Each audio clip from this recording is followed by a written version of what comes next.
Intense ang finale kanina ng High Street.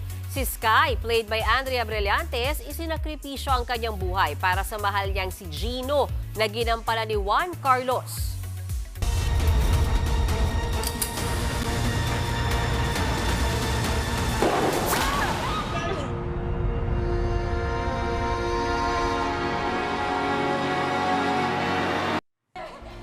Sa halip na si Gino, si Sky ang nabaril ni Tori, played by Good Morning kapatid host Dimples Romana.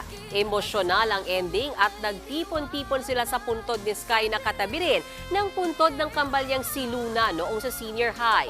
Ni-reveal din ni Sky sa isang video na pinaghiganti ni na Tori at mga anak niya ang pagkamatay ni Governor Acosta. Sa huli, nagbilin si Sky sa mga mahal niya sa buhay na patuloy mabuhay para sa kanilang mahal. Mga kapatid, Jania Lipon po, laging maging updated sa latest sa entertainment and lifestyle para maging una sa balitaan. Bisitahin at mag-subscribe na sa social media pages ng News 5.